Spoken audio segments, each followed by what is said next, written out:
Assalamualaikum warahmatullahi wabarakatuh. Halo semuanya, perkenalkan nama saya Ayu Purita Suciningrum dari Prodi Pendidikan IPA.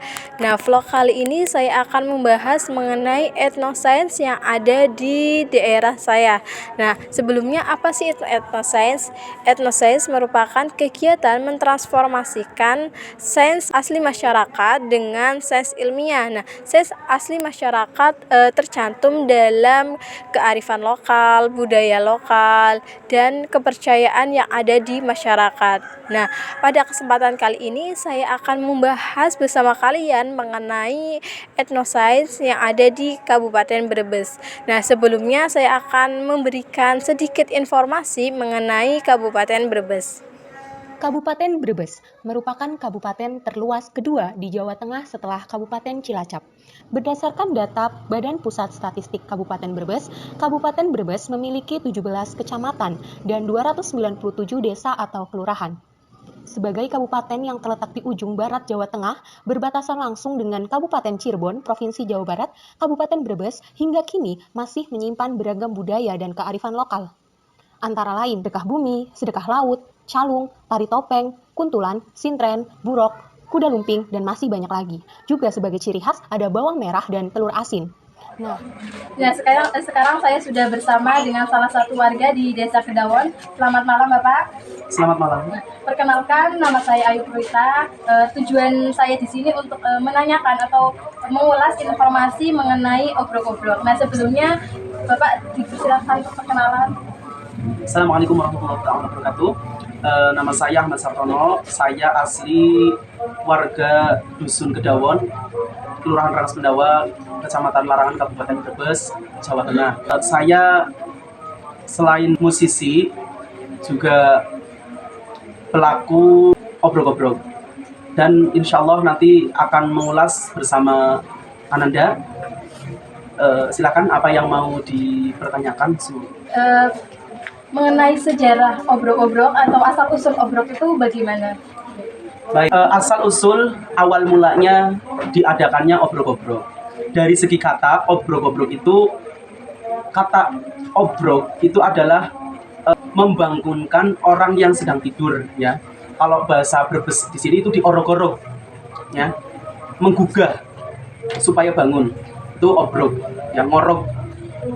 Dan ngorok-ngorok atau obrok-obrok itu memang tujuannya untuk menggugah orang yang sedang tidur, gunanya untuk lantas bangun tidur dan makan sahur, yaitu berlaku di malam bulan suci Ramadan. Jadi asal muasal obrok itu, kami asli dari warga Kedawon untuk masyarakat sendiri, yaitu asal usulnya kami mengumpulkan anak-anak muda dan membentuk satu tim untuk membuka sahur dengan lewat media musik, entah itu musik dangdut atau musik apa. Kita pokoknya selalu, kreativitas kita itu selalu berkreatif lah, tim kita itu selalu berkreatif, ya.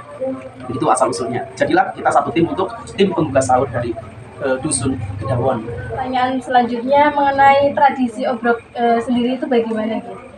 Tradisi tentang masalah obrok-obrok, tim penggugah sahur, ya. Dari dulu yang namanya obrok itu tujuannya untuk menggugah atau membangunkan orang tidur di bulan suci Ramadan, di malam hari. Nah, sekarang tradisi sekarang yang kita jalani itu adalah masih sama tradisinya, sama seperti dulu, karena tujuan sama, tradisinya pun sama, tapi lebih dominan, ya, lebih dominan tradisi sekarang. Jadi ada semacam anak muda yang menggugah sahur alias membangunkan orang tidur guna untuk sahur, itu pakainya musik. Nah, itu tradisi sekarang. Kalau dulu-dulu mungkin agak beda, jauh sekali bedanya. Ya, jauh sekali, bukan agak beda tapi beda sekali. Dulu itu sekilas cuma pakai beduk di masjid-masjid dipakai. Kalau yang kecil, kalau yang besar ya nggak mungkin. Terus pakai kentongan, itu dulu. Kalau tradisi sekarang itu sangat sempurna lah, sangat meriah. Katakanlah untuk tradisi sekarang, berarti kita saja untuk sekarang tradisinya sudah pakai alat musik modern seperti organ, seperti suling dan lain sebagainya. Kita biasa menyebutnya grup obrok dangdut tarling. Nah, tradisi yang kita lakukan ini supaya lebih mantap lagi. Tradisi kita di sini sama seperti tradisi dulu membuka sahur ya, pembangunan orang supaya sahur, tapi prakteknya itu jauh lebih beda. Kita itu lebih semarak lagi lah. Apalagi ini didominasi sama anak-anak muda yang kreatif. Tadi saya sambungkan, berarti kata-katanya kita sambungkan karena kita juga sekreatif mungkin dari segi musiknya, dari segi pengeras suaranya juga jauh lebih beda dari dulu sampai sekarang. Ya, prakteknya sekarang itu jauh lebih sempurna lah menurut saya karena jauh lebih rame. Dan yang lebih menarik tradisi sekarang ya, saya tambahkan tradisi sekarang anak-anak muda selain menjadi tim penggugah sahur itu tradisinya biasanya bukan hanya malam saja ya, siangnya juga kita masih seperti orang karnaval, arak-arakan. Kita keluar sambil menghibur orang-orang yang lagi berpuasa. Tujuannya apa? Untuk mengumpulkan dana. Itu tradisinya. Karena tradisi sekarang buat satu kreatif seperti ingin melaksanakan atau mengadakan obrok saja kan butuh modal. Jadi kita untuk menutup modal tersebut tradisinya siangnya kita ngambil dari masyarakat itu sendiri. Itu tradisi dari awal sampai akhir. Jadi seperti itu. Dan endingnya nanti di akhir bulan. Ya, terima kasih. Untuk biasanya obrok dimulai dari jam berapa sampai jam berapa? Baik. Tentang masalah waktu, ya, ini obrok itu sangat fleksibel. Jadi yang jelas malam dari kita persiapan itu jam setengah 12 itu persiapan. Mungkin setengah jam atau 1 jam lah persiapan. Jadi untuk setar sendiri jam setengah 2 sampai maksimalnya itu sampai jam setengah 4 itu obrok. Persiapan sejam sebelumnya itu kita kadang persiapan dulu. Lanjut untuk persiapan yang harus disiapin sebelum jalan itu apa aja? Persiapan obrok-obrok tim pembuka sahur dari awal sudah dijelaskan bahwa ini butuh tim khusus yang untuk menjalankannya. Ya, untuk kalau saya pribadi berarti pegangnya itu musisi. Ya, saya musisi, jadi megangnya itu alat musik, organ beserta teman-teman kita. Ada juga dari panitia yang mempersiapkan. Lah, ini persiapannya. Persiapannya itu dari mulai membuat gerobak dorong, terus perlengkapan pernak-pernik yang ada di situ, dan juga sekarang kan pakainya diesel ya, mesin diesel. Artinya pakai sound system yang gede, jadi membutuhkan tenaga banyak. Jadi satu tim itu dibagi masing-masing persiapannya. Ada yang mempersiapkan alat-alat musiknya, ada yang mempersiapkan gerobaknya, ada yang mempersiapkan setidaknya itu harus bisa membagi tenaganya yang ada yang di depan, ada yang di belakang, itu wajib harus ada karena kita butuh tenaga banyak.